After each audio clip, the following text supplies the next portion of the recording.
Hello everyone and welcome back to the fresh episode of mechanic Monday. और आज की जो वीडियो है इसके अंदर जो है हम बात करेंगे कि किस तरीके अगर आपकी कार के अंदर जो है आप अपनी इग्निशन देते हैं तो आपको जो है वो कभी कभी जो है इग्निशन जो है हमारा क्रैंक नहीं हो पाता, जिससे जो हमारी इंजन जो है शुरू हो। मतलब बेसिकली कहने का मतलब ये है कि आपने कभी चाबी घुमाई और चाबी घुमाने के बाद जो है इंजन जो आपका चालू नहीं हुआ।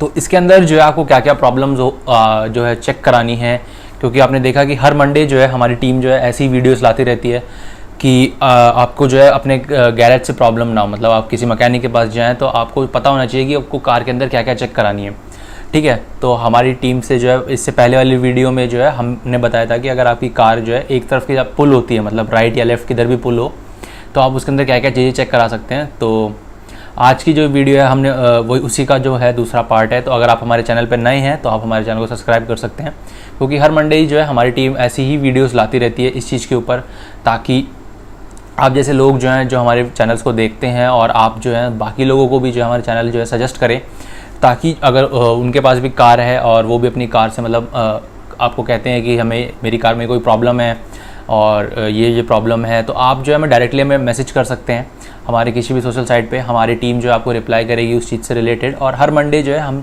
धीरे धीरे ऐसे ऐसे प्रॉब्लम्स पे जो है वीडियो बनाते जा रहे हैं। तो आपकी तरफ से अगर कोई सजेशन है या क्वेश्चंस हैं तो आप हमें डायरेक्टली हमारे किसी भी सोशल साइट पे जो है आप मैसेज कर सकते हैं। तो अब बिना किसी टाइम को वेस्ट किए जो है हम इस वीडियो को शुरू करते हैं। तो आज का जो प्रॉब्लम है, जैसे मैंने आपको बताया कि आपने अपनी चाबी घुमाई और आपका जो इंजन है वो स्टार्ट नहीं हुआ। तो स्टार्ट ना होने के पीछे जो है बहुत से रीज़न्स हो सकते हैं, लेकिन आज की जो वीडियो हम चार जो सबसे कॉमन रीज़न, जो मतलब बहुत छोटे रीज़न्स होते हैं लेकिन उनको कभी भी आपका मैकेनिक चेक नहीं करता है, या फिर आपको कह देगा कि जो है आपकी कार के अंदर कुछ भी अपने आप जो है अंदाज़े टक्कर लगा देगा।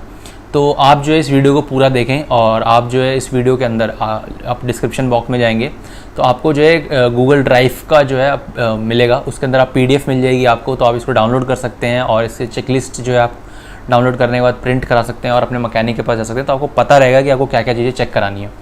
तो सबसे पहली चीज़ जो आपको चेक करानी है इसके अंदर वो है आपका बैटरी। अब बैटरी के अंदर आपको कुछ चेक नहीं कराना है वैसे, मतलब कि आपको अपना वोल्ट मीटर लेना है। किसी मैकेनिक के पास जाएंगे तो वोल्ट मीटर ईजिली अवेलेबल होता है, ठीक है। वोल्ट मीटर लेने के बाद जो है आपको उसको देखना है कि आपका बैटरी चार्ज है कि नहीं।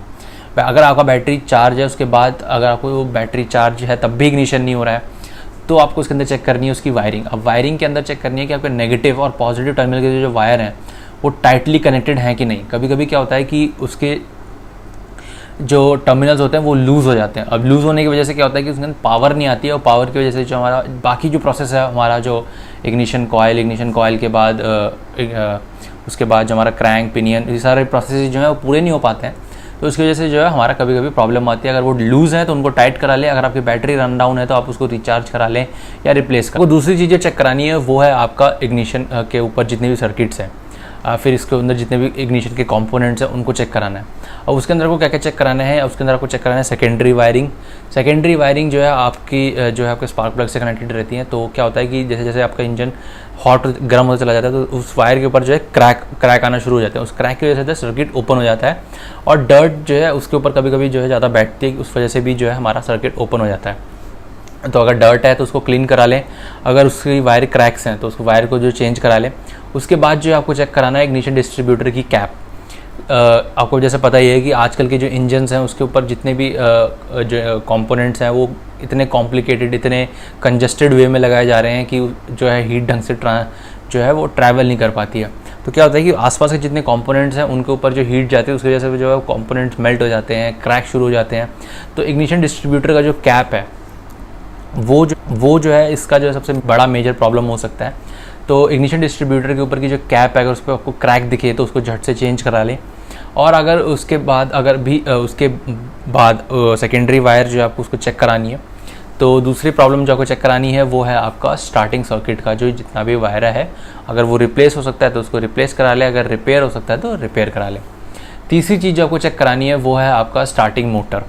अब स्टार्टिंग मोटर में अंदर आपको चेक कराना है कि स्टार्टिंग मोटर का जो आपको पिनियन है वो कहीं जाम तो नहीं हो गया है। क्योंकि क्या होता है कि कभी कभी हम इग्निशन देते हैं, इग्निशन से हमारा बैटरी से पावर आ गई, फ्यूल सप्लाई सही से हो रहा है, ठीक है। और फ्यूल सप्लाई होने के बाद क्या होता है कि हमारा इग्निशन जो हमारा स्टार्टिंग मोटर है उसके अंदर जो हमारा पिनियन है वो क्रैंक से जो है कनेक्ट ही नहीं हो रहा है। तो उसकी वजह से भी जो है प्रॉब्लम आती है। तो तीसरी चीज़ आपको जो चेक करानी है वो है आपका पिनियन जो है आपका जाम तो नहीं हो गया। अगर पिनियन जाम हो गया है तो वो आपको पूरा जो है स्टार्टिंग मोटर चेंज कराने की ज़रूरत नहीं पड़ती है, आपका सिर्फ पिनियन चेंज हो जाता है। उसके पीछे ओवररन क्लच लगा हुआ होता है, वो उसके साथ जो है वो चेंज होता है। अनटिल एंड अनलेस आपको जो है आपके अंदर की वायर शॉर्ट ना हो गई हो, तब तक जो है आपको पूरा स्टार्टिंग मोटर चेंज कराने की ज़रूरत नहीं पड़ेगी। अगर सिर्फ और सिर्फ जैम हो गया है तो उसके अंदर जो है आपको पिनियन और ओवररन क्लच, इन दोनों चीज़ों को जो ही है वो चेंज कराना पड़ेगा।